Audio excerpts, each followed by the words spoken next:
Hi, welcome to Rich Man Poor Tech. Smart lights, smart outdoor lighting. Smart lights lighting up your home outdoors. If you've seen my channel before, then you may know how much I'm into lighting and smart lights in particular. This time I'm going to add some smart lights to the driveway and I will show you how. Now the trick when it comes to lighting, especially outside, is to get that balance right between brightness and aesthetics. Too much and it can look very amateur. A bit Santa's Grotto, a bit like Blackpool Illuminations. Too little and then it can be, look, nah, why did I bother? Now in this video I'm going to install some smart lights into the garage soffits behind me, both for security and to help me see in the driveway, especially when unloading my car and entering the rear garden. They're really easy to do yourself and can have dramatic results, but they do involve a bit of planning. Now to do this I'm going to use some off-the-shelf fire rated and waterproof downlighters with GU10 bulb holders. Links as always in the description. Fire rated because they should be. Waterproof in case you haven't noticed, it rains. It rains a lot. Now these lights are IP65. The first digit 6 in this case, is not important. This is to do with what you can stick in with your finger. But it's the second digit, the one that's the important one, and this refers to water protection. Now for reference, IPX4 is water splashes, 5 means protection from low pressure jets, 6 is high pressure jets, 7 is limited immersion, and so on. So IPX5 or 65 is fine for my use. But hang on a minute, I hear you say, these aren't smart. No, but the bulbs I'm putting in are. And they're also replaceable, which isn't something you always get with some of those other smart lamps on offer. Now the bulbs I'm using are GU10 Philips Hue White Ambience. Now there are other makes of GU10 smart bulbs, usually cheaper, but as most of my smart lights are Philips Hue, it will work well with the same apps as all my other Hue lights. Now you could use Hue colour bulbs, and I will use these in demonstration later on, but for me it is just the White Ambience. White Ambience allows me to change the warmth colour or warmer or cooler lights, so I can adjust that to suit either my use or aesthetics, security or visual warmth. Now to install, just use a hole saw at the size suggested by your lights. So measure and plan, because once you cut, if in the wrong place, then it is a real pain to put right. Now just don't drill up, check before you cut, check that there's no pipes or wires that you could be cutting into. Also check that you don't have a joist or beam in the way. Now I've already done this and I've already marked it off, but also check that there is enough clearance, not only in height but also diameter, and make sure you have enough space for the securing system.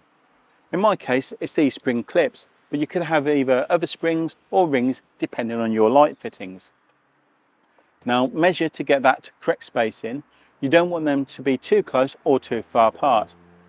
Again, I know I'm repeating myself, but this is important. I can't stress this enough. Check that you can drill the holes without anything being in the way, and also that you have the clearance for the lights themselves. Now I'm using a Bosch Progressor hole saw, as they're quick change, easy to extract the waste or the plug, call it what you want to. You don't have to use these, any hole saw will do, but I don't recommend those hole saws where you get a mounting plate and several flexible blades. I find that you don't get such a good cut, and in my experience I also find that they are dangerous. So mark it all out. If you put a bit of masking tape on, it also gives you a visual indication of where you're going to put the lights, but it also makes it easier to drill through to begin with. And also if you make a mistake with your marking, you can take the bit of tape off and you can reapply the tape. Now I've already checked that there's nothing above it, so I'll just go up another step here.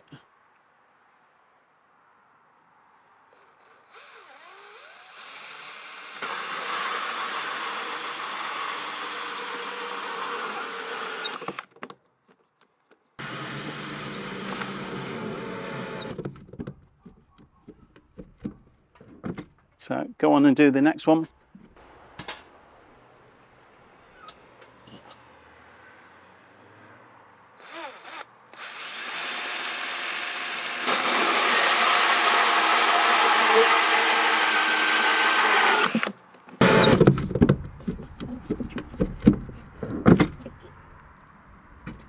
wire into your electric light circuit, assuming that you have electricity to your garage or wherever you are installing the downlights.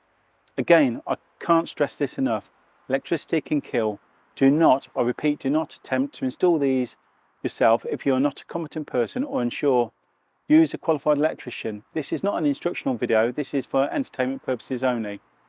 So check your circuit is off, prove your tester is working, and then test that your circuit is off again. Isolate the supply so that it can't be turned on by accident. So as you can see here, I'm using the MCB lock-off tool, so it just goes between the pinholes on the MCB, and I put a padlock in to stop someone else being able to turn it on accidentally. We can start wiring up. So here I'm just fishing the cable through from one hole to the other hole. So this is to do the end of the ring circuit. So I'm just poking it through so I can grab it with my hand on the other side. So all the electrics are actually off at this moment in time. I'll wire into the switch later, but this is just showing you me fishing it through. So wire up the first light. So this is wiring up the left hand light. It's the end of the radial circuit, so you just have the one end of the cable going into one light to terminate the end of the circuit. So I'm just stripping back the outer sheath so I can do the wiring. So just using some automatic wire strippers makes the life easy. So check with your own country to any regulations. Some countries you may need to use a electrician only. So that's the end of the circuit done.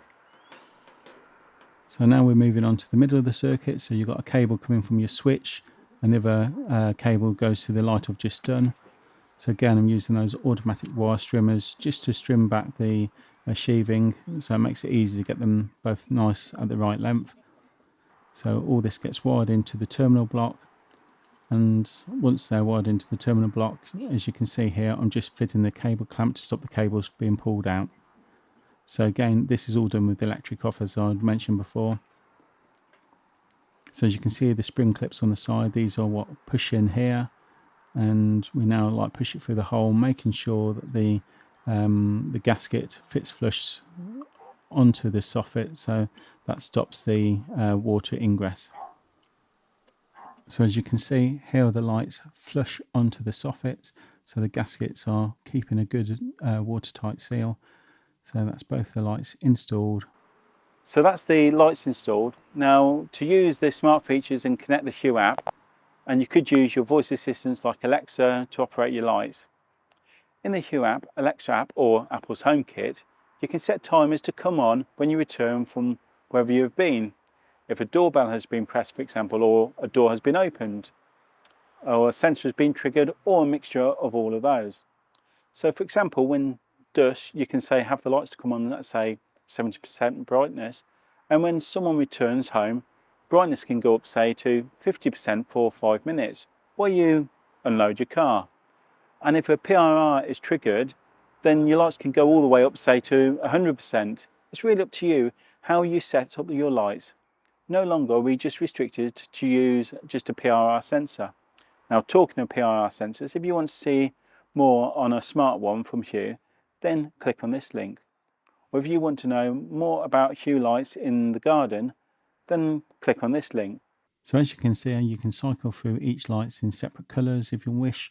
I'm using the white ambience for this garage, but as promised, I thought I'd show you them with the colour bulbs. If this is something that you wanted to do yourself and you fancy the colour bulbs, then you get an idea of just what you can do. So cycling through different brightnesses. So thanks for watching, and I'll catch you in another video. Cheers.